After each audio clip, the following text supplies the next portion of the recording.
Ladies and gentlemen, welcome to another special edition of East Meets West, featuring the first guest we ever had, the man who made me more famous, put me up a few levels, covering FSU, WNBA, NBA, just basketball in general. Like he like UConn with the collegiate, the professional. The boy Nick Andre, how you doing today, brother? I'm good, man. It's a pleasure to be back on. I didn't know that I was y'all's first guest. Now that's a Yeah, that's a great yeah. milestone right there, man. But I'm glad to be back on with you guys. I know that we've been trying to plan this for a little while. Schedules just Mhm. weren't aligning, but right now is Right. the right time. The season's winding down, the playoffs start this weekend, so I'm excited. Yes, sir.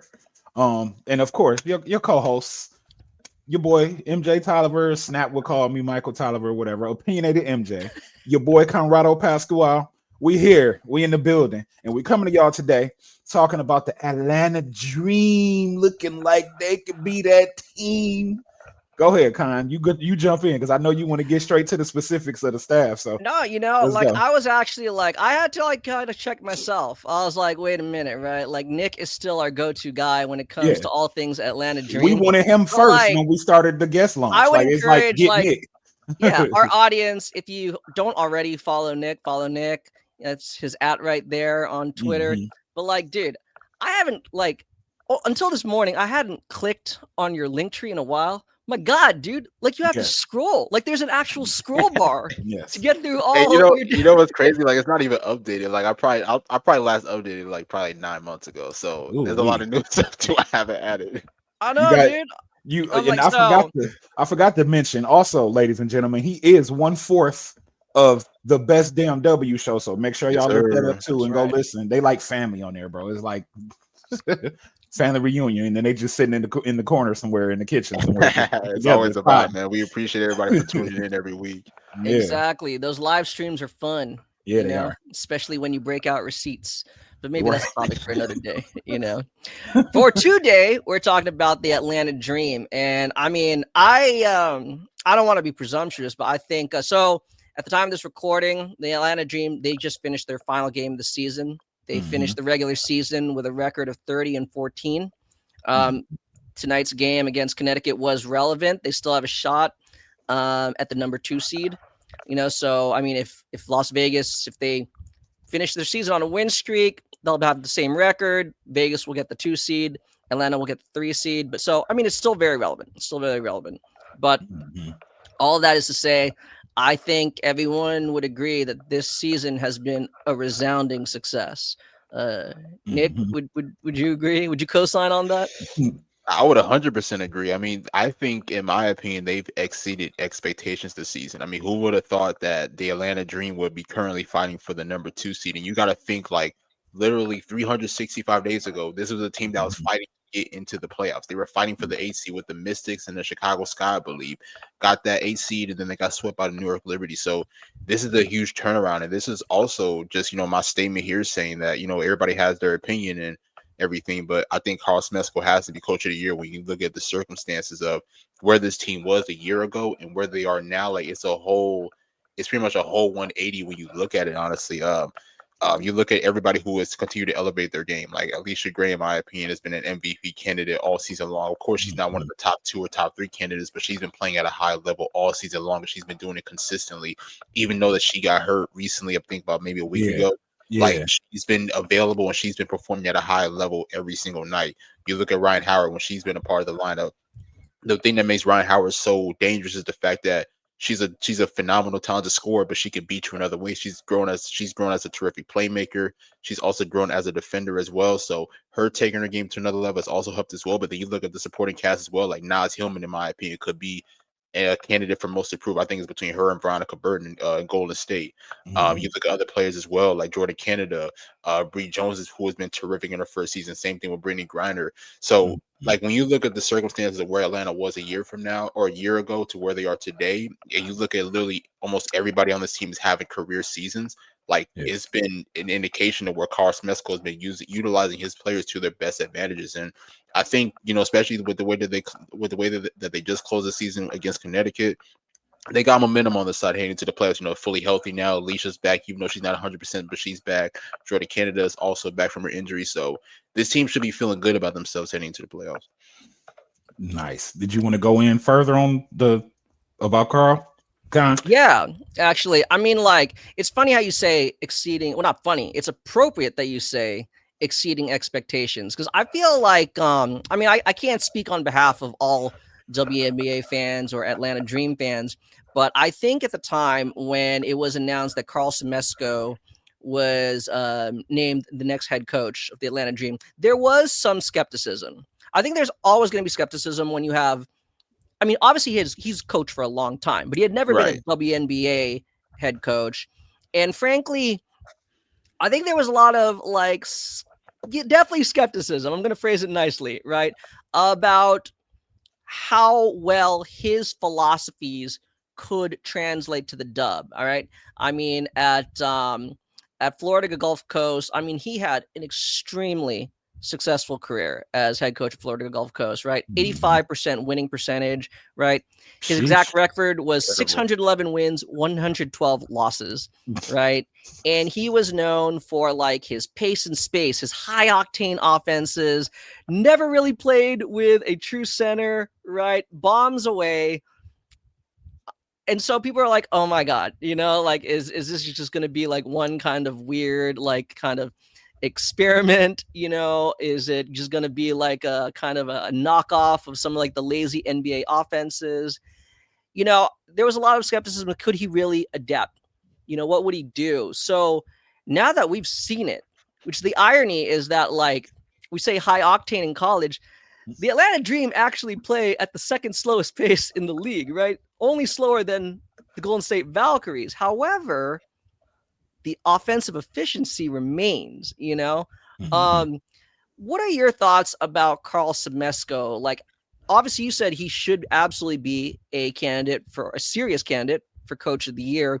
But I mean, like, you saw this entire season, like, what is it that you think how he was able to really implement some of his offensive philosophies, his preferences, but successfully adapting it to not only the personnel he had, but to the landscape of the WNBA as a whole? Yeah, I think his ability to adapt this year, especially being a first year W coach, has just been incredible. Because I mean, you talk about his success at Florida Gulf Coast, and, you talk about his fast style offense. He's pushing in transition. He's finding open shooters. He's trying to get high quality shots at a very fast pace. So, and that was even my question, even heading into this season. When they first announced him as head coach, and I think that was around like January, February, was okay. How are you going to implement this to this Atlanta Dream team who kind of played a more of a slower pace last year, especially playing under Tanisha Wright. But then also you have new additions like Brittney Griner has never been. I mean, Brittney Griner could step out and knock down 17 footers, but we never seen her really consistently knock down a three ball. Same thing with Bree Jones. So I question really how they were going to really space the floor at a very high level. So I do give them credit, because I think that it did take them some time to figure things out, and then that's why I give them a lot of credit for it. Inserted Bree Jones at the 5 and then making Brittney Griner come off the bench, because we saw how well Bree Jones was flourishing both inside and out, especially with her ability to space the floor. I don't think we ever really seen her space the floor like that, even during the years of Connecticut or even during a college career at Maryland. So for Karl to be able to help expand her game, definitely open up the floor for other players as well, for like Alisha to also score at a high level, for Rhyne to be able to attack driving lanes. So, just being able to not have like not be able to have that fast pace like they did at Florida Gulf Coast, but still being able to utilize your players to their best advantage, but then also having that unselfish play as well. Like, there's so many phenomenal passes on this team. Like I mentioned, Rhyne Howard is a phenomenal passer. I think Alisha Gray, like when you talk about her elevating as an MVP candidate, one of the more underrated parts of her game has been her passing, especially, whether it's attacking down the middle or making a quick decision whether it's, kicking it out to a shooter, or even attacking baseline, finding an open shooter as well. Same thing with players like Naz Hillmon as well, who was shown to be a tremendous passer, but then also being able to play in the pick and roll, and then of course pass in the pick and roll as well. So I think that's one thing that I loved about Karl Smesko is that, he does, of course he had to adapt. He doesn't play as fast of a pace as he did in college, but it does work for him because he's able to utilize his players to his full advantage, but then also play unselfish basketball as well. Yes, they play a gang of unselfish basketball. And before we get off, Karl, I just want to say, like, do you feel like them playing at a slower pace is better suited for them going into the playoffs? Because the game slows down, it becomes half court and all of that. We know how basketball is. Do you think that that's going to translate, come playoffs? I think so, honestly, and I think and I give him a lot of credit too for slowing down the pace because I think that he really understands his personnel. Like I think that he understands that, like, okay, this is not a team that can consistently play at a high pace. I mean, of course, this team, can get out of transition and find quality shots, around the rim or at the 3-point line. But I think obviously slowing down the pace and really utilize your half court offense, especially with the playmakers that you do have, you're able to really be able to break down the defense and also being able to find players moving, be able to attack driving lanes, just being able to do whatever you can to find quality shots. So I think it's good for them, honestly. I mean, and it's like you said, MJ, I mean, the game does slow down, once the playoffs do start, especially when you're going up against teams like, for instance, like they may potentially play Golden State in the first round. And Golden State is probably, in my opinion, one of the best defensive teams in the league. Yeah. So you're not going to be able to beat them, being able to play in transition and play at a fast pace. You're going to have to really utilize working in your half court offense, moving the ball, setting screens, playing in pick and roll, doing whatever it is possible that you can do to be able to create high quality shots. So I like it, honestly. And I mean, I think that, especially throughout the season, we've seen this team really find a groove, and I think that they're going to carry that over to the playoffs. Nice. Go ahead, Con. You want to jump into a player, or you got anything else before we switch? Yeah, no, definitely. I mean, like as Nick said, right? It's I don't even think it seems. It really is like every player has had like a career year, a better year, if not necessarily a more efficient career year. Yeah, exactly, right. A more efficient or just a very unique year. As Nick was saying, a lot of the reasons why Karl Smesko deserves all the praise he's receiving is his ability to really adapt his offensive philosophies, or really his offense and defensive philosophies, to his personnel.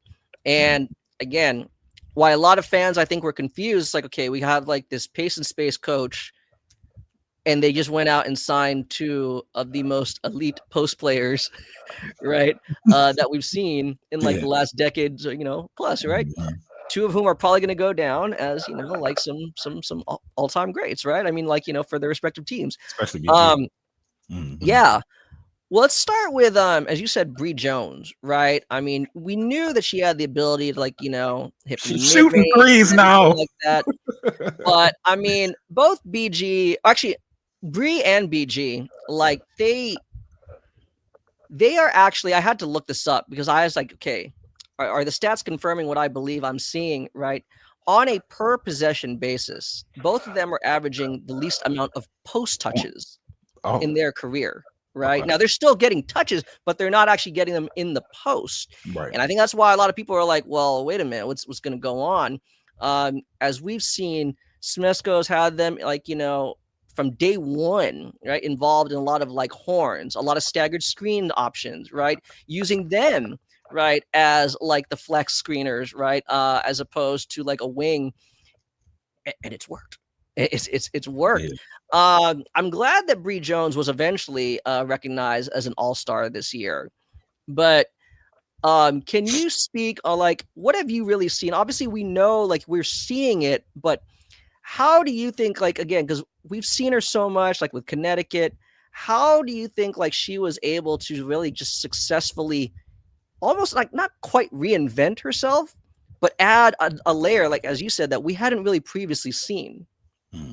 Yeah, I give a lot of credit to Bree Jones herself. I mean, I know we talked about Karl Smesko adapting, but the players had to adapt as well. And Bree Jones, this is a brand new situation for Bree Jones, coming off of being in contention in Connecticut, playing next to the likes of Alyssa Thomas, DeWanna Bonner, other players as well, even John Quill for a couple years.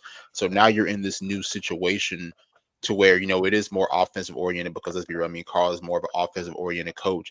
And I think that I give them a lot of credit because now with Bree Jones on this team, now she's no longer like one dimensional to where, okay, we're playing with our back to the basket, we're establishing ourselves underneath the rim, which she is definitely capable of doing that because, let's be real, I mean, she's super strong. And I mean, there's not a lot of players that can really contain her when she's underneath the basket. But now you're putting her in situations to where she could play in the pick and roll, or, she could step out and knock down a 15-footer, the 17-footer. Like, I noticed even early, like, I think they played against Indiana in the preseason, and she knocked down like 2 or 3 3-pointers. I was like, okay, like this is something that I've never seen from Bree Jones, in the past. Right. So this is honestly a good sign. And I mean, if she can knock it down consistently, this could be a great sign for them. So I love how Atlanta put a lot of trust in Bree Jones to just be herself, but then also elevate her game to another level, because even though she is being able to step outside and, shoot the ball comfortably, she's still dominating in the inside, whether it's obviously, scoring in the post, whether it's, controlling the board. So she's making an impact in so many ways possible. And I was one of the ones that was vouched for her to be an all-star, because when you look at this Atlanta team, and I know that, in the beginning that, they were very up and down trying to figure themselves out. But one of the big reasons behind their success was because of Bree Jones being able to step up and just being able to make plays that you may not even see in the box score, honestly. So Bree Jones has been terrific this year. I'm glad that she got her recognition. And honestly, the sky's the limit for her, man. I mean, when you look at the Atlanta Dream's future, I know that the future obviously contains Ryan Howard, Naz Hillmon, and Alisha Gray, but Bree Jones has to be in there as well, honestly, because I think with her, like, without her impact, there's no way they're fighting for a 2 seed right now. I agree. Like I've been paying attention to Bree Jones for a couple of years, especially since like John Quill went down a few years ago, and then it was like last season. I paid attention to her like making shots just right outside the block, like kind of facing up and starting to add that point to her game. But it's like, damn, now you're shooting threes. You know what I mean? So it's if she's gonna continue to keep like elevating her game from that point, like she. I mean, she might be MVP candidate in the future. Right. I mean, you got to deal with Aja and Fee and whatnot. But right. I mean, and also, I mean, just real quick, not to cut you off. I mean, I think one Yeah. thing that also people need to recognize about Bree Jones, and I don't think people noticed till this year, is like she has very underrated footwork. Like her footwork is really phenomenal. yeah. And I think that's why she's been able to be so successful offensively. I mean, of course, she's been great, around the post area, but for her to be able to step out, knock down 17-footers, put the ball on the floor, create plays. I mean, I think that's definitely put the defense on the heels, because a lot of them probably didn't expect Bree Jones to really play that well. Right. I'm actually glad you brought that up, because I was just going to add on to what you were saying about Bree Jones in terms of being able to affect the game outside of just simply scoring around the rim. Like, I don't know. I'd have to look it up again, stats, right? I feel like she set like a career high in off-ball screens this year. And again, as you were saying, her footwork, that's the thing, right? She's not initiating the action, but her ability to like set really like bone-crushing screens and then get herself down to the block, to her sweet spots and everything. I mean, yeah, exactly. As you were saying, just another way of controlling the game without having to actually, dominate the time of possession. What was that game that they played where she just kept diving? She had like 8 or 10 straight points. What game was that where they couldn't stop her? Where she would pick and dive, like pick and roll. Just there's a lot of games like that. Like what I mean? It was one where she was like 8 or 10 straight points, something like that. Like I don't know if you're referencing the same one. I know she definitely did that against Golden State on one of them. Okay, that might have been. Like I do remember that one. Yeah. That might have been. I mean, like she just basically controlled same thing, high pick and roll, and then just controlling the offensive glass. To basically bleed the clock. Another, again, the other big that we talked about, Brittney Griner, BG. Now, in terms of completely having to adapt, talking about adapting game. Yeah. I mean, she like completely adapted everything, basically playing a role by end of the season, by tonight, playing a role she had never played, right? Coming off the bench, career low in minutes, career low in usage, everything. Mm-hmm. And yet it seems like from day one of training camp to now, she's been nothing but a great, I mean, again, from the outside looking in, it looks like she's been a great influence, a great veteran leader.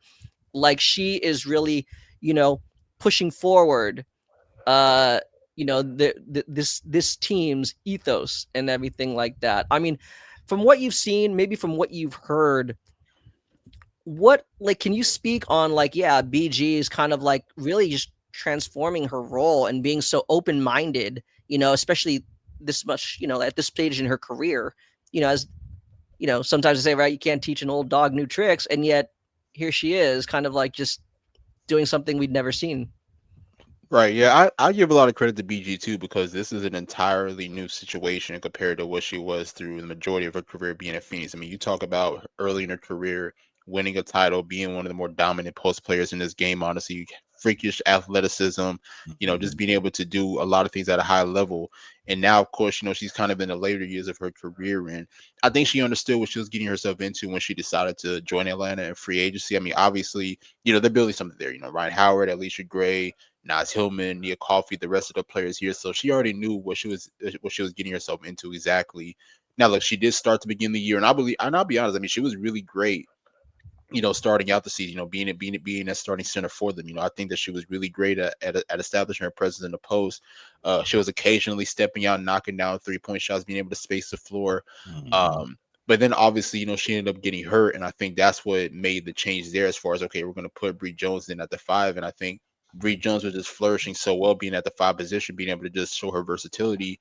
I think once BG came back, Karl Smesko ended up, keeping that game plan. So I'm sure it was a big adjustment for BG, but I will give credit to BG just for being able to remain effective, even coming off the bench, coming into that second unit, still being able to rebound at a high level, still being able to score at a very high level as well. Just doing the things that BG does. I mean, I know that she's not as athletic as she used to be. I know that she's in more in the latter years of her career, but just still being able to be effective. And honestly, I mean, I think that with her experience, obviously winning a championship, playing next to the likes of Diana Taurasi, DeWanna Bonner, all the greats that that she played with in Phoenix. I think she could use that to her advantage, honestly, especially with this Atlanta team who, this core hasn't won a playoff game yet. I mean, they got to the playoffs the last couple of years, but they got swept in both years. So there's still little playoff experience with this team. And I think that adding a player like BG, who has won a championship and who has been deep in the playoffs multiple times, I think that could be very beneficial for them. I think it's been an ego thing with BG. Like, I've been crediting her for like putting her ego aside, because you go from like being in Phoenix all your career, and then you were the focal point. Like, we could say DT was too. We could throw that in there. We could say DeWanna, but at the end of the day, BG was the key. You know what I mean? And it's like, for you to be able to go from that type of situation where pretty much a lot of things do run through you, and then you go to Atlanta, you do start the season, and then you come off the bench. Like, I have to credit her for like putting your ego aside, because most great basketball players don't really want to do that. You know what I mean? Like, if she's in Tina Charles' position, is she coming off the bench? If she's in Connecticut, you know what I mean? Like, I don't know. That's what I mean? That's kind of tough though, man, because Connecticut has great young post players as well. Like, Issa Morrow had a hell of a season, and Olivia Nelson-Adota as well. They traded for Aaliyah Edwards, so maybe, I don't know. That's an interesting with that record. I think that's a good point. You know what I mean? Yeah. Like, so I have to give her a lot of credit for being able to do such a thing, and then to still come in, not be pouting, elevating her team, doing her thing. Like, she's just getting closer to the rim. I noticed a little, at least lately anyway. She's closer to the rim, playing pretty good defense, having good, really like efficient shots, like right off the block and whatnot, like just right in their face too.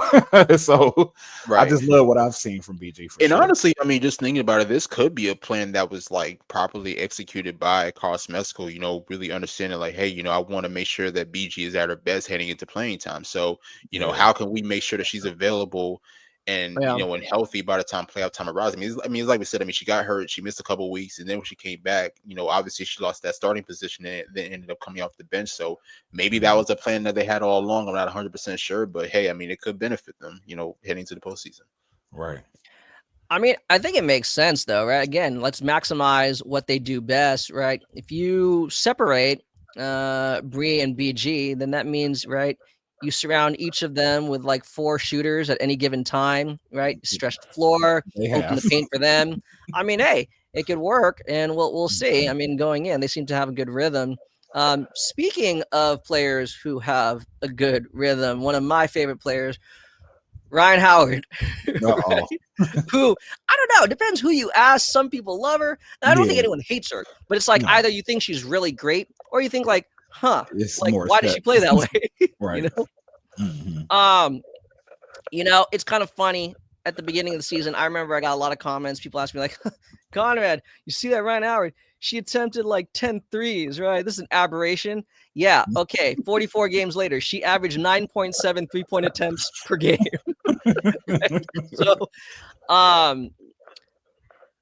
things considered, she had like probably the most low variance season of her career, right? Like there are very few like lows or lulls in her game, very few cold spells or anything like that, cold streaks. Yeah, this year for sure. And then, well, yeah, let's talk about offensively. What are your thoughts about the way she was used and empowered in Karl Smesko's system? Just offensively. I think it's really been good for them, honestly, because I think this season compared to last year, like I think that we've seen more Rhyne Howard off ball. And obviously she's a great shot creator and everything, but I feel like honestly, like when you look at her game, she's to me, she's a lot more dangerous, moving off the ball than she does with the ball in her hands, honestly, because she's such a sniper. She's really quick with her catch and shoot. She really understands how to position herself, how to come off of pin downs, how to really be able to utilize her screeners to get open. So I think Rhyne has always shown to be more dangerous, especially this year, playing off ball that she is on ball. Not saying that she's not great on ball, because obviously she's a terrific, obviously a terrific shot creator, a terrific finisher, a terrific playmaker, being able to kick out to open shooters, with a quick decision making. But you look at that game last week when they played against the Sparks, and how she was just going crazy from 3-point range. A lot of that was off of catch and shoots, and I think that it was a really good job by the likes of Jordin Canada, the likes of Te-Hina Paopao, Naz Hillmon, for just being able to find her. And it's crazy too, because I really feel like the Sparks really made little to no adjustments as far as really containing her from the 3-point line. Right. But it just shows how dangerous Rhyne Howard really is, honestly. Just being able to be dangerous both with the ball in her hands and without the ball in her hands, honestly. And Rhyne is definitely, I think Rhyne has shown a lot more confidence this year as well. And I think maybe that's probably Karl Smesko really putting her in the best positions to score at a high level. Obviously, she's been doing it throughout the first 3-4 years of her career, but this year in particular, I think that she's been a lot better than what she ever has been, honestly. So I like it, honestly. And in my opinion, Rhyne Howard's been playing her best basketball to end the season, honestly. Not even just that Sparks game, she had a couple other big games as well. So I love the fact that she's building that confidence in herself heading into playoff time, because they're going to need her more than ever. She's healthy now. She's playing at her highest level. So, especially depending on who they match up against, she's going to be utilized a lot, especially in that first round. Didn't they already, the first round is set, isn't it? Not yet. So, no. Atlanta did win. Aces and I'm sorry. Yeah, so Vegas has to win tomorrow to clinch the 2 seed, but if they lose, then Atlanta gets the 2 seed, then they'll probably play Indiana, I believe. Okay. Well, I don't want to. That's still up for grabs too, because is it? If the Valkyries win tomorrow, then they're the 6th seed. If they lose, they're the 8th seed. Oh, and if they lose, then Indiana goes up to 6, Seattle goes up to 7. It's oh wow. So right tomorrow now Atlanta could play any 3 of us. It's going to be one of us 3 is who Atlanta's going to play. Okay, so what we telling y'all listeners is it's September 10th. You need to listen to this in the AM, because this is going to give implications of what's to come for the playoffs. Yeah, I always find it funny when people are critical of Rhyne Howard's shot selection, but I'm glad that you pointed out this year again how effective she has been off ball, because again, especially a lot of her 3-point looks, they're created. They are assisted. So you take the shots that are created for you. I've never understood why that's such a big deal with certain fans, but okay, I get it. Maybe you want to see less 3-point volume, and this year she completely cranked it up, But one of the things I've always been more impressed about is Rhyne Howard's defense. Yes. Yeah. And I think, I don't know, man. Again, I don't think social media is always representative, but even in national media, I don't think it's talked about enough. I still feel not at all. Okay, thank you. So you agree? No. Half of them. Again, I don't want to bore. Correctly. Statistically speaking, again, I got a Conrad with his analytics and everything, right? She is in the top 5 of just defensive players, regardless of position. I could go into that later for people who want. I could add this on a tweet or something. I have actually tweeted it before. All I'm saying is she's cranked up her defense to a level that that's a career level. Can you kind of go into what you've been seeing on a nightly basis and just why she is how she's just so impactful? Well, I think it's defensively where Rhyne has really shown a little bit more aggression, as far as, playing wise on that side of the floor, honestly, because, and I think that's why people have such a love-hate relationship with Rhyne Howard, because she doesn't always show that dog in her. Not saying that she doesn't have it, but it's just more so internal than anything. And sometimes you do have to motivate her to really get it out of her.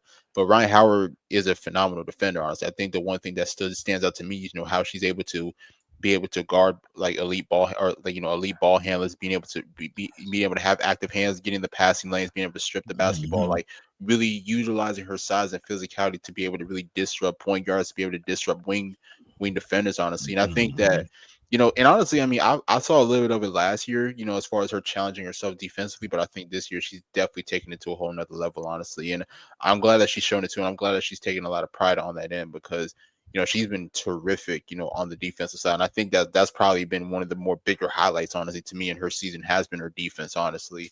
And just her being able to set the tone defensively, her, Alisha Gray, them two, but particular Rhyne, to be able to set the tone defensively, I think that's played a huge role in why Atlanta's been very successful, honestly, because once your star players buy in defensively, that's going to, allow the rest of the team to be able to do the same thing as well. So I give credit to her from that aspect, just being able to take on those challenges of guarding a lot of opposing teams' best ball handlers or the best wings, being able to slow them down, offensively. I like that. I'm a segue. I'm gonna go talk about my girl from Michigan now. How are you feeling about the ascension of Naz Hillmon? Because she went from just, is she gonna be on a roster? Should they really keep her? And now it's like she's been blossoming all season. You know what I mean? Like she's been, especially like when Rhyne went down. You know what I mean? Like it's like she just filled the role perfectly. You know what I mean? Like, oh, she's down, okay. And then that's something else. I'm gonna play another question off the top of that too, but maybe towards the end, like just about like her and some other players like Te-Hina and whatnot. But how do you feel about Naz Hillmon season? And is she the sixth player of the year? Man, you can answer that part last. To be honest with you, bro, like there's not enough words to describe how much I love Naz Hillmon. Like I've been amazed by like just her growth this year. Like she is a high IQ player. She plays the game the right way, and she's just so dangerous, obviously on both ends of the floor. But what stands out to me is just how she's just able to move offensively. Like she just understands where to be, like the right positions to be at the right time. Right. She can play and pick and roll effectively. I think one of the things that really stand out to me is how she's really good at the slip screen and roll, to where obviously she's looking to set the screen, and then obviously as they're about to, and it's like, now she has a clear opening to the rim, and then next, she attacks it aggressively. And I think her just being able to find ways to just create high percentage shots is just incredible. But then also like her passing is incredible as well, honestly. Like she's making bounce passes, like she's being able to feed bigs with the entry pass. Like she's been so phenomenal this year. Like it's crazy to really see how much Naz Hillmon has grown this year. Like as an avid hoop fan, I have enjoyed every single second of it, honestly. And I'll be honest, I mean, as far as sixth player of the year, honestly, I would love for her to get it. I don't know if she will get it, because I don't know if she's played enough games off the bench, because I want to say she did start around like maybe July or something like that. So I don't know exactly what the criteria is, but look, if she is in candidacy for it, I'm all for it, honestly. I mean, I think that she's been great, whether starting or off the bench. But also, I mean, I'll put her in the candidacy for most improved as well. As like I said earlier, like I think it's probably between her and Veronica Burton at this point. But Naz has just been super impactful for this team, and it's crazy, MJ. I didn't even hear anything about her potentially not making a team, and if she did not make the team, that would be just straight up blasphemy. It was just honestly. Like just random people just that like how everybody want everybody to be the best and whatnot, and they're like, should we keep Naz Hillmon? There were absolutely articles about that. Should she be protected? Should she actually make it out of training camp? I mean, yes, for us, it was like, why would this Ann Arbor? I mean, I'll say this though, man. Like, I think you put her in that big three, in my opinion, with her, Rhyne Howard, and Alisha Gray. Like, I think that she's been that impactful, honestly. I mean, she's another one of those young cores that you build the future around. I mean, obviously, your two all-stars are Rhyne and Alisha, but when you talk about that possible third option, maybe it might be Bree Jones right now, but third or fourth option, in my opinion, has to be Naz Hillmon, just based off of the season and how she's been super impactful for this Atlanta Dream team. Wow. Okay, so even though we want to focus on this current season, no, because since you brought up that she should be included in this Atlanta core, moving forward, then do you think she will be a full-time starter, or do you think she's most impactful being like that super sixth woman or sixth player? That's a good question, honestly, because that's the thing about it is like she's so interchangeable to where you can put her both as a starter and coming off the bench, honestly.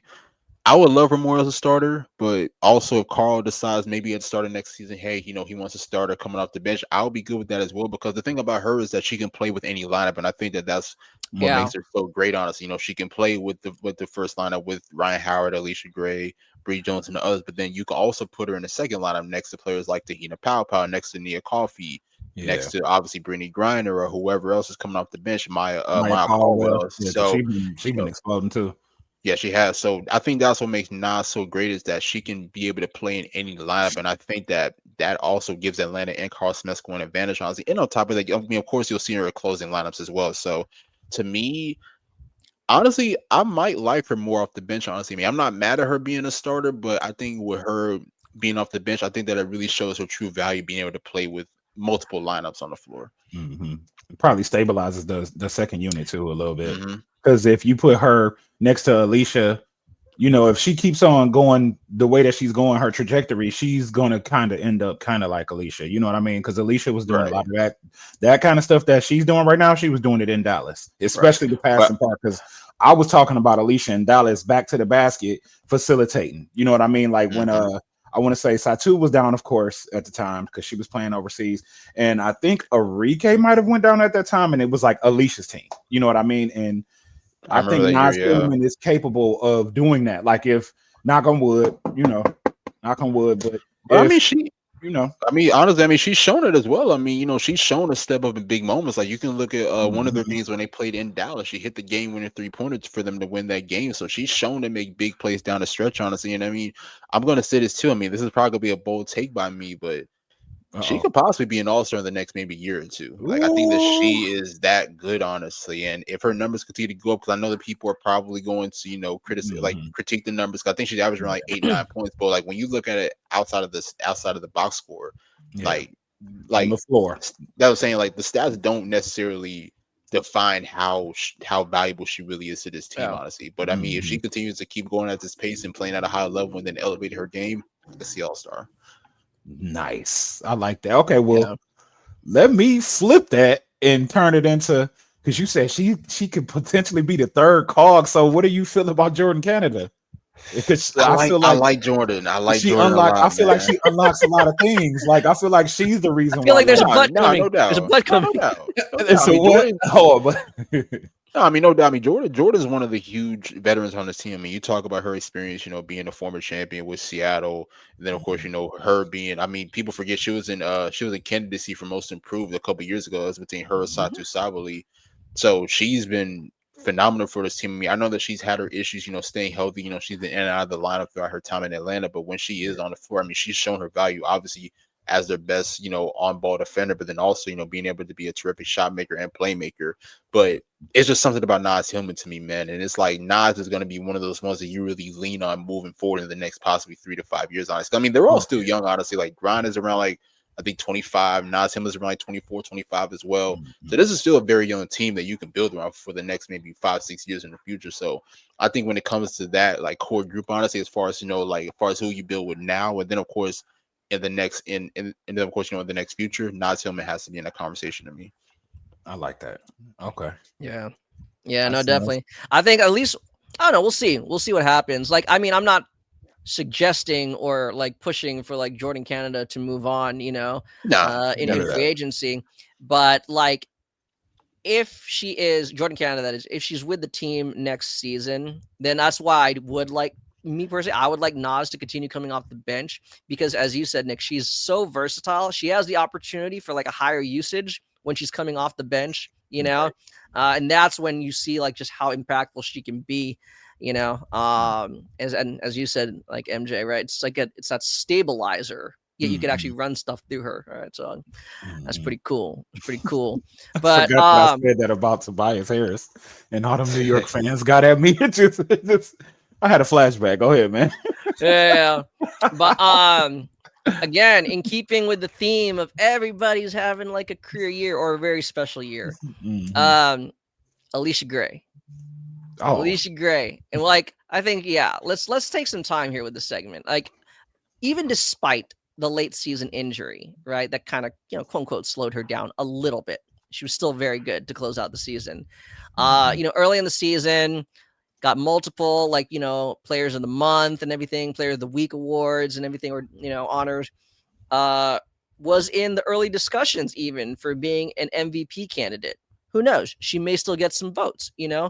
All I'm saying is, I remember like the first week or two, even the first month, career, like just a career high, so hot every night, right? Career high field goal percentage, right? Everything, right? From 2, from 3, getting to the line more, career high assist to turnover ratio, all that stuff. And everyone's like, okay, she's going to cool off at some point.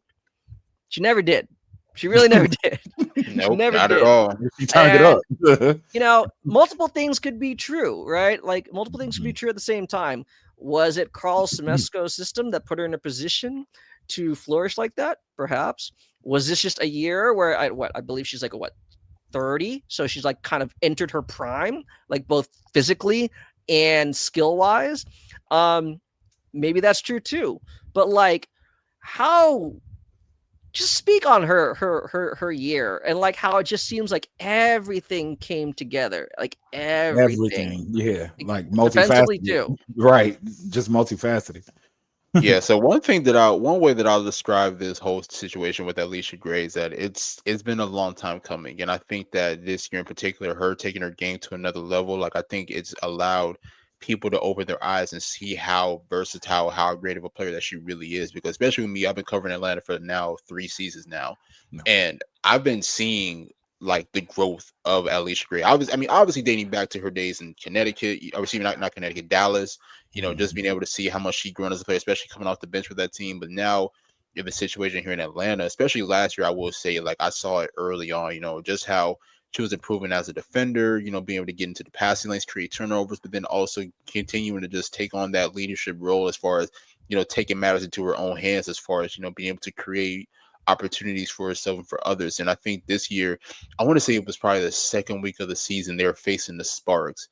And her and Rhyne Howard had a strong performance. But I was like, man, like Alisha could be in for a special year, honestly. I mean, and this was even early in the year because it's like you said, Con, like she was having career highs. She was scoring at a high level, defending at a high level, and I think that was the biggest challenge for her was how she was going to be able to sustain that high level of play throughout the season. Because I know a lot of people thought that it was a fluke and that she would potentially slow down, but she has not slowed down whatsoever, and I think that she's only continued to take her game to another level. Honestly, I mean, I think one of the moments that probably stands out for me was I remember there was a game that they played in Indiana. Rhyne Howard got hurt in I think like the second quarter, and then she missed like over a month or something like that. Yeah. And then Alisha Gray just took her game to another level and really stepped as far as that leadership. They got a big win in Phoenix against the Mercury. They went to Minnesota and got a big win there. Like I want to say they played Phoenix again at home and they blew them out. So they were still finding ways to beat not only teams but top contending teams. And now it's with Alisha Gray being able to lead the way, honestly. So I mean, of course, numbers stand out as well. But when you look at it from an impact perspective, as far as being able to lead the way, as far as beating these contending teams, I think that that's definitely put her in position as far as being an MVP candidate. Now, look, obviously, with the race being against Asia, Nafisa Collier, Alyssa Thomas, of course she's not going to win. But I mean, when you talk about like top 4, top 5, Alisha Gray has to be in that conversation easily. Right. I think she was etched at number 2 until Asia just said win streak. I mean, I'd say for that first month she was in the top 3. Yeah, right? I think at the very least, maybe even as you said, right? Like when Rhyne Howard went down, I think her case was even stronger at that point. This is like a question, still on the topic of Alisha Gray. This is a question that a lot of fans like to ask, and sometimes I kind of roll my eyes. However, I think it can be relevant, right? The question being, is this Alisha Gray's team? Like, is she the franchise player? And the only reason why I will even entertain that question is from a team building perspective. Like moving forward, like, are we building around her strengths specifically, in order to kind of amplify that and stuff like that. That's the only reason why I'd ask. But yeah. What do you think? Uh-oh. Yeah. Uh-oh. Well, when it comes to both, I'll say this: like when it comes to both Alisha Green and Rhyne Howard, when you have two elite wings like that, and they're able to just play at a high level, I mean that's just incredible right there. And I do give them a lot of credit because both of them have been able to shine, but also not allow egos to get in the way. They've Yeah. been able to really trade off with one another, but then also be able to play at a high level themselves. So I will give them both credit from that aspect. However, when you look at it from this season's perspective, if you want to ask who's been the better player this year between Rhyne Howard and Alisha Gray, and I know that Ryan's been playing really great over these past couple weeks, but when you look at the overall of the season, it's been Alisha Gray. And I think that Alisha Gray has taken that extra leap, honestly, that may potentially put her in that position as the new franchise player. Now, look, I get it. I know that Rhyne Howard is a very talented player, and I'm not saying that Ryan could not be the franchise player. I still think that she is, in my opinion, but It's still time. Alisha Gray, exactly. I mean, but Alisha Gray is just taking her game to other levels, honestly. And I feel like we're still waiting on that from Atlanta. Like, Ryan is a really phenomenal player, but a lot of the times people criticize her based off of her leadership and based off of how she can really take over a game and just being able to really take matters into her own hands. We've seen that from Alisha Gray throughout the course of this season. Like, Alisha Gray showing a lot of confidence, a lot of fearlessness, and saying, like, you know what? I understand my position as the leader of this team. Therefore, I'm going to take matters into my own hands and make sure that we come out with this win. And she's done that in so many ways, offensively, being able to score the ball. Obviously, she's one of the best shooters in the league, but then also her being able to attack.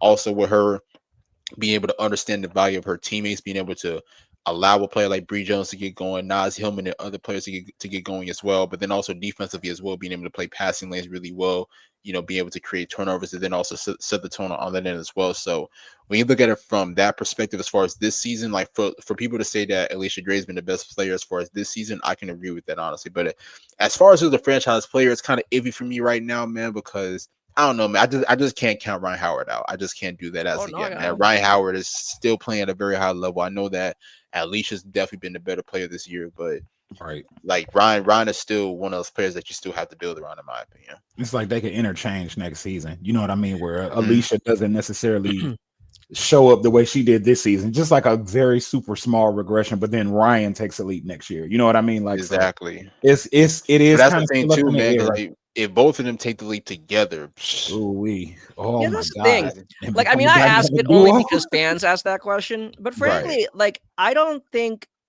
their games aren't redundant.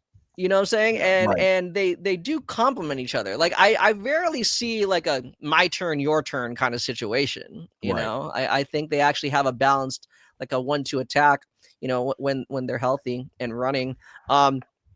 You talked about Alisha Gray kind of again being stepping up, kind of emerging as not just the best player, but one of the team's leaders. You said like vocal leader too, like kind of leading by example. One instance I've seen again from the outside looking in is her taking rookie Te-Hina Paopao kind of under her wing. One of my favorites. Who also is, I put out a question the other, like a couple weeks ago, like on Twitter. I just asked, like, hey, we all know Paige, Kiki, and Sonia are gonna make the all rookie team. Who are the other two players who are gonna get it? And like so many good answers. But Te-Hina Paopao is a name that came up quite often. Yeah. Even though her counting stats aren't like her, aren't as gaudy as like Paige or Catrone's, Catrone. I think That's what they call her. right? Catrone. That's what the Mystics fans call them, right? Oh wow, I didn't know. Like, what have you seen from Te-Hina Paopao? Like, just talk about her season and why it seems like she really did step in to become a contributor almost from the jump. Bro, I will be honest. Like Te-Hina Paopao has definitely blown me away too. Like I didn't expect this level of confidence in her rookie season, and I mean, I think a lot of people didn't either. Because I mean, you gotta think she was a second round draft pick, and I think a lot of people did forget about her. Honestly, obviously, but obviously people knew her because she went to South Carolina and won a national title there. But a lot of people did question, like, how would her game translate to the W? And I mean, obviously, when you look at her in college, she was a very phenomenal shooter. But a lot of people question, could she be able to impact the game in other ways? And I think she's blown a lot of people away, not only just shooting the ball at a high level, but I think the one thing that does stand out to me as far as her offensively is how the team is really putting trust in her to make decisions. And I think that she's really shown to make, a lot of great passes. She's shown to attack driving lanes very well. So her ability to just put the ball on the floor and just be able to create opportunities for both herself and others, I think that's probably been the biggest X factor as far as her and her season, honestly. And I think, honestly, her in Atlanta, it really seems like it's been the perfect marriage because she's really just fit like a glove there, honestly. And it's like, man, like it is crazy because obviously she had a great start to the season, but she's been able to maintain this high level play throughout throughout the entire course of the season. And you got to think like she's been placed in different positions as well. Like Jordin Canada goes out now, she has to be now she has to be the starting point guard. Like that's a lot of pressure for a young second round point guard rookie who's coming into this team as a potential title contender. So I give her a lot of credit as well. I give her credit, and then of course I give Karl Smesko credit for also continuing to put trust in her as well. So I think Te-Hina could be a really huge X factor in Atlanta, going into the playoffs, honestly. Not only because of her shooting, but then also just because of her versatility on offense as far as being able to create. Well, that's a perfect segue for I got just one more question. Go ahead. And it's the fun question. Ladies and gentlemen, drum roll. Can Atlanta win a championship right now with this team, the way that they're playing, the way that they look, as fluid as they can play, as we've seen them play? Can they win? Who is their biggest problem potentially? And can they win? And who is their biggest problem? Can they win? Can they win a championship? As far as this year? Yeah. I'm gonna disappoint a lot of Dreams fans. I'm gonna say no. But I do think the finals is possible. I do think so. Because you gotta think though, like they gotta play Vegas in the next round. Right. Vegas is hot right now. Yeah. Asia Wilson playing her best basketball. Jackie Young's playing her best basketball. Like they're playing at a very, very high level, and like their turnaround has been incredible. Now look, heading into that series, will Atlanta be very motivated? Yes, because this was the only team that they didn't beat this year at all. They lost all 3 matches to the Las Vegas Aces. Aside from that, they've beaten every other team that they face. So that could add more fuel to the fire. Then, of course, the South Carolina connection, Asia versus Alisha Gray. So that's exactly. that honestly, like that second round could potentially be a really, really fun matchup if you ask me, honestly. But as far as I'm winning, I'm gonna say no, but look, I'm not gonna close the window and then winning a title. Anything is possible. This is the WNBA, so anything is possible. But when you talk about this 3-5 year window, though, it's possible, 100%. Oh yeah. Definitely. Actually, as you're saying this now, it's kind of like it's a reminder, right? That you're saying, hey, right, they could very well make it to the WNBA finals. And as you said, if you make it by virtue of just being there, you have a chance. But also this year, the WNBA finals is now a best of 7. Mm-hmm. And that could really potentially favor Atlanta. Because as you said, they're a very deep team, right? When someone like a rookie like Te-Hina Paopao can step in and give you some quality minutes, if you've made it that far, right, you're going to have to do it with a little bit of help from your bench, right? Yeah. Or if not 100%. A lot of help. And I think they are built for that. Because like Michael and I were talking about that, about like the Valkyries, like they're built for a best of 3 series. Yeah. You know what I'm saying? Yeah. Like they're going to grind you out and get out of there, right? Mm-hmm. But gonna hit you with best one of 5, haymaker. If they even make it out of the first round, best of 5. But anyway, that's interesting. Okay. So on the topic then of the playoffs, as we know, like at this point, the Atlanta Dream, they can only see one of the following 3 teams, right? The Golden State Valkyries, the Indiana Fever, or the Seattle Storm. Who do you think the Dream match up best with, for that first round matchup? I'm going to be honest. I want them to see Golden State because it's like you said, Golden State is fit for a 3-game series. And that could be a really like rough and rugged 3-game series, honestly. Like, because Golden State, you've seen their regular season matchups, man. Yeah, it's been incredible, honestly. And obviously, like when you look at it from a talent perspective, like Atlanta and Golden State Atlanta's by far the more talented team, if you ask me. But Golden State plays at a high level, and Golden State's going to really challenge them. And I think that could be a great early challenge for them because Golden State is a phenomenal defensive team. They're physical. They're very rough. They're really great as far as creating turnovers. So I think obviously I would pick Atlanta to win that series, but Atlanta's going to give them. Excuse me, Golden State's going to give them a very tough test, honestly. And I think that going through that could possibly help them moving forward in the playoffs. I think what they would have, the upper hand that they would have, is the fact that Bree Jones, of course, BG can stretch the floor, but that Bree Jones can too. You know what I mean? Because Exactly. Golden State is like, as soon as you get in the paint, it's like flies on you know what. You know what I mean? Here they come. And it's just like, hurry up and do something with the ball before they get it. I And mean, on top of that, Atlanta's not safe either, because Golden State's won in Atlanta before, so like they've shown in the regular season that they could win on their home floor. So honestly, right. I think that'll be the best matchup for them, in my opinion. That's right. That's the game where they beat both the Atlanta Dream and a neon green device. Yeah, right? forgot about that. Yeah. Oh, I remember Chechi's like, "What the F, man?" But I think that was the first time it was thrown too. But yeah, actually, like from a Valk's perspective, I would prefer the Dream, like compared to like having to play either, because basically it's looking like, okay, we're either going to play the Dream, the Aces, or the Lynx. I would prefer the Dream only because, again, you guys play at a similar pace as us, right? Because when it gets to like high variance scoring, that's where it's like the Valks will struggle because they just don't have right that dynamic of an offense. But specifically, the reason why I think the Dream bother the Valks, and I think they bother a lot of other teams, is because they have a lot of positional length. And they blow up so much off-ball action. Caldwell right? is underrated. As like Nick was saying at the top of the episode, right, between Ryan Howard, Jordin Canada, even Alisha Gray, you have so many players that can get in the passing lanes and also comfortably kind of stay in front of, a ball handler, stay in front of the point of attack. That's why teams are constantly having to reset the action, try to make something happen late in the shot clock.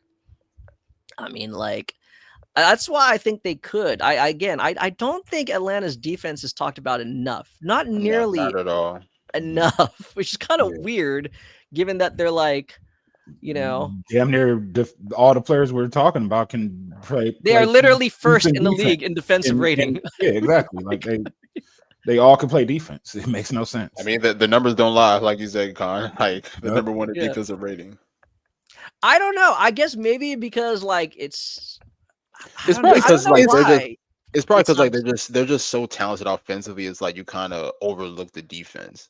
Yeah, which is and then it's not something going on in Atlanta where it's like everybody's talking about them, tweeting about them. You know what I mean? Like when I listen to other people cover the W, not necessarily the people we know to go to, like a Christina Williams or like somebody of that magnitude, but like the people that are even higher than that, they don't say, "Oh yeah, the Atlanta Dream." They're not talking about them. They're only talking about headlines. You know what I mean? They're not talking about actual basketball and like Atlanta being a great defensive team. Because outside of being able to read it or us talk about it, I've not heard it. Maybe Holly Rowe on XM, but I haven't heard her show in a second. Probably in like a couple weeks. And they, I would have to go to it to listen to it because I'm not always listening to that. I listen to so much stuff. Like if I miss her show, I miss it when it's coming on. But I don't hear anybody talking about it. Yeah. You know what I mean? Like at all. Like, oh, Atlanta is like this and this and this person should be, other than Alisha Gray potentially being an MVP candidate. Especially a month ago before Agent went crazy. Like that's about all I heard. I didn't hear anything else about Atlanta, to be honest. You know what I mean? So. Or other than the Ryan Howard thing that I said earlier. Oh, and that's really something old. But other than that, I haven't heard anything about them. We've heard about damn near everybody else. We've heard limitless stuff about Chicago and Indiana and even, you know what I mean? Like, who else is going through stuff? Sophie with her crazy Detroit take. And we hear headlines. We don't hear basketball. Well, I think that's a testament to how well Atlanta has been, or like how good Atlanta's been this season, because they have had a number of big injuries. Rhyne Howard being out for a month, Alisha Gray, right? Gray Like had late in moments. the Jordan season, Canada had moments. BG, right? BG, yep, getting And regret. they navigated through it so smoothly, right? Which I think why maybe the national media, I don't know, right? Maybe that's kind of why they somewhat gloss over them. But Nick, you're saying, so okay, you're saying you would like to see them play the Valkyries. You already said that, hey, right, just the nature of the bracket, they will. They're going to see Las Vegas in the second round. You said that you do believe they're capable of getting to the WNBA finals. If they are going to beat Vegas in the second round, how are they going to do it? Like, how do you envision it? Like, what is maybe like their kind of, adjustment that they make that kind of finally slows down Las Vegas? Shut everybody down. Name 8, not name 8. Nah, I was gonna say this. It's gonna sound simple, but it's not simple. No. You gotta stop Asia Wilson. It's really the biggest thing, honestly. I mean, isn't the opposite better? Like, you just stop everybody else and just have her. I mean, that's the thing. I mean, Asia is that good and that dominant. Like, she can take a whole team out of like their offense and everything, like even defense, just because of how good she is. And I mean, even though the Aces have been playing a lot better as of recent, like this team is nowhere where they are without Asia Wilson. Like, so you're gonna have to depend on the others to be able to step up, like the Chelsea Grays of the world, the Jackie Youngs. I mean, obviously it's crazy to say because those are champions and those are Olympics and all-stars, but the Aces have shown throughout the season, Joel Lloyd as well. But I mean, the Aces have shown that, like, when Asia is not at her best, it's hard for them to win games because they rely on her so much to do everything. Like, you look at Asia, like especially to start the year, like she was the leader in all categories of the Aces. Yeah. So like when you look at it from that perspective, like you see how impactful she really is. So that might be the only one game plan that you do have. And I mean, honestly, when you look at all three matches with the Aces and the Dream, they've all been close. The two games at Vegas, they were close. I mean, even the one that was in Atlanta a couple of weeks ago, like Atlanta was up at halftime, and then somehow they laid an egg. They only scored 6 points in the third quarter, and that was pretty much where the momentum had changed. Now look, they did find a way to get back to that game, but I think that's probably the biggest thing, honestly. I mean, I know that it sounds simple, but it's honestly not. But that's really having to really find a way to contain Asia Wilson, because I feel like if you do find a way to really slow her down, that's going to give you a high chance of winning, honestly. Okay.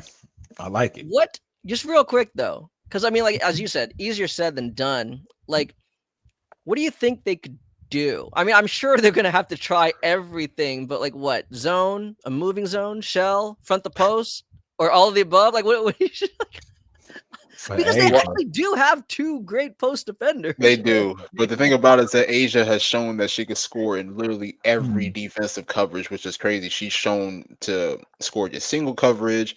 She's shown to score against double, triple teams. I think you really have to like find a way to really be physical with it, which is honestly kind of crazy because Asia has shown to be able to still be effective, even playing through physicality. But I think the best match will probably be with her and Bree Jones lines, because I think Bree Jones, even though she does lack a little bit of height, but she does have the physicality to at least be able to make things uncomfortable for Asia whenever she does catch the ball along the elbow or along the mid post. So I think that, obviously them finding ways to slow down Asia, at least from a physical standpoint, I think that could probably be their best chance, honestly. But aside from that, the other best thing you can do is probably pray at that moment, because there's really no other way to stop it. Asia.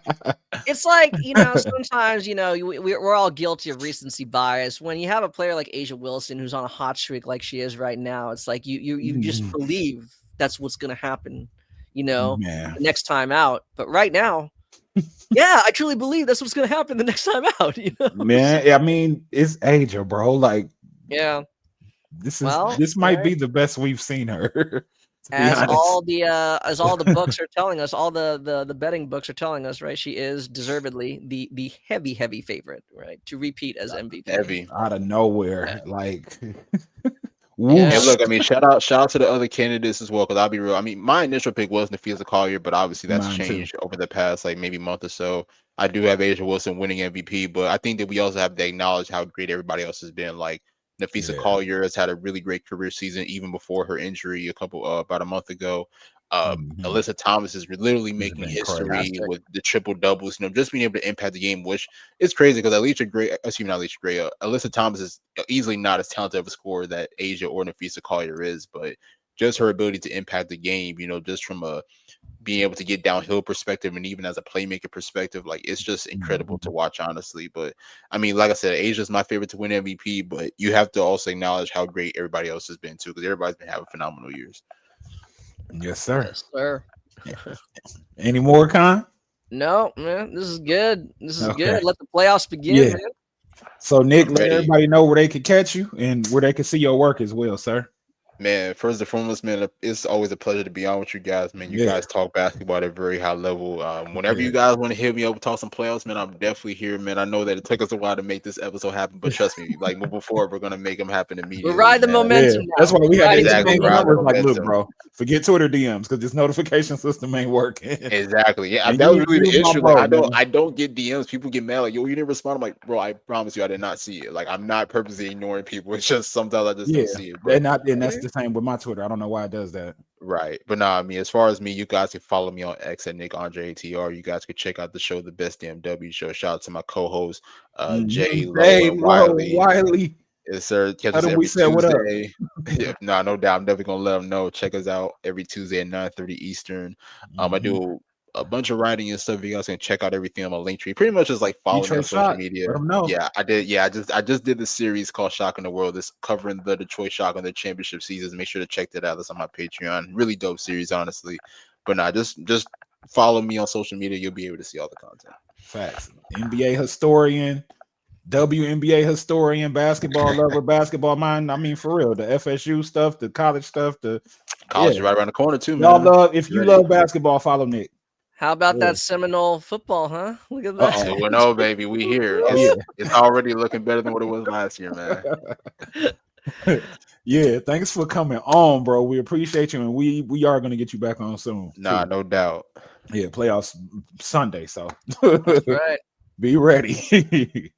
All right, y'all. Make sure y'all hit us up too. Follow us. Make sure y'all like and subscribe to Best Damn W Show as well. Like and subscribe to this show. Follow everybody here, and we out. Good night. Good luck, Atlanta. Facts. Especially if you see the Aces.